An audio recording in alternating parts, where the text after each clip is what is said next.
ఆయన ఉద్దేశము ఎందుకొరకు ప్రారంభించారు, ఏమనుకోని వారు ప్రారంభించారు అంటే అందరి లోపల జ్ఞానాన్ని పెంచాలి, అందరికీ జ్ఞానం గురించి తెలియాలి, అందరికీ భగవద్గీత గురించి తెలియాలి అనే ఉద్దేశంతో వారు ప్రారంభించారు.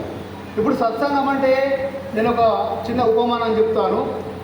సత్సంగంలో ఏముంటుంది? మనం సత్సంగం వెళ్తాము, భగవంతుడు ఉంటాడు, భక్తుడు ఉంటాడు, భగవంతుని నామం ఉంటుంది, 3 ఉంటాయి ఈ సత్సంగంలో. మరి మనము గంగా, యమున, సరస్వతి 3 నదుల్లో మనం త్రివేణి సంగమంలో మనం స్నానం చేస్తే మన పాపం మాత్రమే పోతుంది. మరి ఇది ఇక్కడ భగవంతుడు, భక్తుడు, మళ్ళీ భగవంతుని నామం. ఈ త్రివేణి సంగమంలో స్నానం చేస్తే మనకు జ్ఞానం వచ్చి మన మోక్షమే మనకు వస్తుంది. అంత గొప్పది సత్సంగం. అందుకొరకు సత్సంగం చేసిన వారికి చెయ్యని వారికి తేడా ఎలా ఉంటుందంటే, సత్సంగము ఎవరైతే వచ్చిండ్రో రాలేరు వాళ్ళిద్దరికి తేడా ఒక చిన్న ఉదాహరణ నేను చెప్తాను. నేను ఒక ఉప్పు కొండ, ఒక చక్కెర కొండ 2 ఉంటాయి. ఒకవైపు ఉప్పు కొండ, ఒకవైపు చక్కెర కొండ. ఉప్పు కొండ మీద కొన్ని చీమలు ఉంటాయి, చక్కెర కొండ మీద కొన్ని చీమలు ఉంటాయి. అవి ఉప్పునే తింటుంటాయి, ఉప్పు కొండ మీద ఉన్న చీమలు. చక్కెర కొండ మీద ఉన్న చీమలు చక్కెరనే తింటుంటాయి. ఒకరోజు ఏం చేసినాయంటే ఈ చక్కెర కొండ మీద ఉన్న చీమలు ఒక్కసారి మా దగ్గరికి రండి, మా చక్కెరను తినండి అని ఉప్పు కొండ మీద ఉన్న చీమలను పిలిచినవి. పిలిస్తే మేము రాము, మాకు ఇదే ఆనందం ఉన్నది, చాలా ఇందులోనే ఎంతో ఆనందం ఉన్నది, ఉప్పు తింటేనే బాగా ఆనందం ఉన్నదని చెప్పి అవంటే అయినట్టు. అట్లా మరీ అడగంగా ఒకసారి కొన్ని చీమలు వచ్చి ఆ చక్కెర కొండ మీదకి వచ్చి ఆ చీమలు ఆ చక్కెరను తిన్నాయి. తిన్న తర్వాత చక్కెర కొండ మీద ఉన్న చీమలు అడుగుతాయన్నట్టు, ఇప్పుడు ఎలా ఉంది మీకు, ఎలా ఉంది అని అడుగుతాయన్నట్టు. అంటే ఆ చక్కెర తిన్న చీమలు ఏం చెప్తాయంటే సైలెంట్, మేము అనుభవిస్తున్నాము ఆనందాన్ని, మాటల్లో చెప్పలేనిది అని చెప్పి అంటాయన్నట్టు.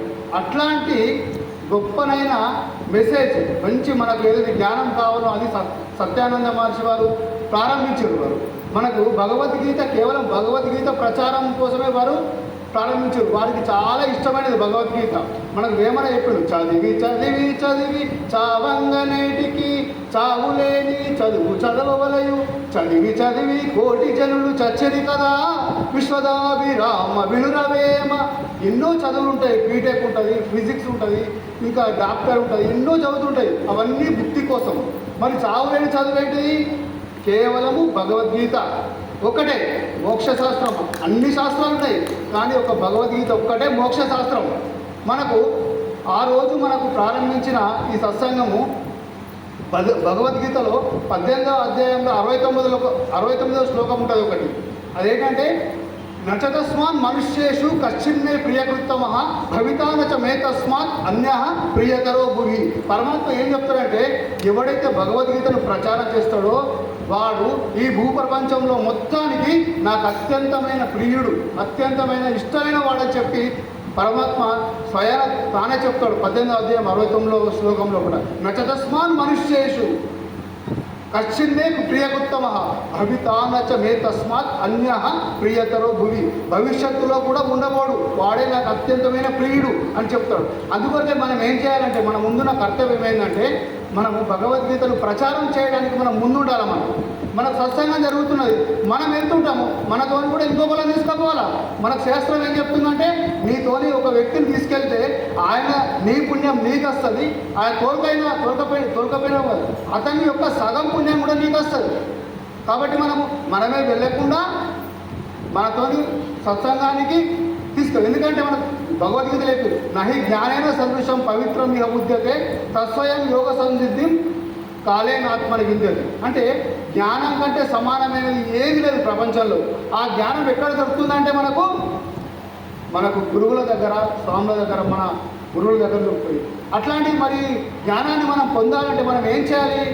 సత్సంగాలకు రావాలి. మనం రాని వాళ్ళను తీసుకురావాలి. ఎందుకంటే ఉప్పుకొండ చక్కెరకొండ అని చెప్పిన కానీ ఆ ఉప్పుకొండ వాళ్ళు బయట ఉండి వాళ్ళు ఏమనుకుంటారంటే ఇందులోనే ఎంతో ఆనందం ఉంది, ఇందులోనే గొప్ప మాధుర్యం ఉంది అనుకుంటారు. ఒక్కసారి సత్సంగ మహిమ ఒక్కసారి వచ్చి చూస్తే వారికి తెలుస్తుంది ఇందులో ఎంతో బాగుంటుంది. అసలు మనకు సత్సంగంకి వచ్చిన వాళ్ళకు ఎలాంటి ప్రాబ్లమ్స్ రావు. ఎంత పెద్ద ప్రాబ్లం వచ్చినా దానికి సునాయాసంగా ఆ ప్రాబ్లం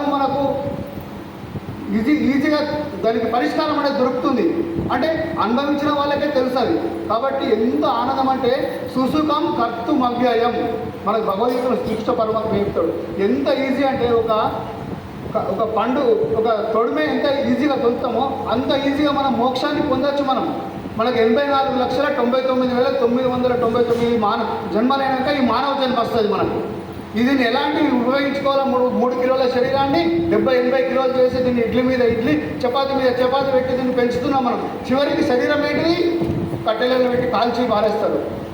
అందుకొరకే మనం ఈ శరీరాన్ని పాలు తాగి పాల గ్లాసును వదిలేసినట్టు ఈ శరీరాన్ని ఉపయోగించుకొని మనం మోక్షం అనే తీరాన్ని చేయగలం. అందుకొరకు ఈ సత్సంగానికి ప్రతి నెలకొకసారి సత్సంగం జరుగుతుంది, సంచార సత్సంగము. ఇప్పుడు 500 జరుపుకుంటున్నాము. 1000వ సత్సంగం కూడా గురువు గారు చెప్పారు, 1000వ సత్సంగం కూడా జరుపుకోవాలని చెప్పారు. కాబట్టి దీన్ని అనుసరించి భగవద్గీత ప్రచారము మన గురుదేవుడు ఏదైతే చూపించిండో ఆ మార్గాన్ని వెళ్తూ ఇంకా ముందు మంచి జ్ఞానాన్ని సంపాదించాలని కోరుతూ నాకు ఈ అవకాశం ఇచ్చినందుకు ధన్యవాదాలు తెలుపుతూ ముగిస్తున్నాను.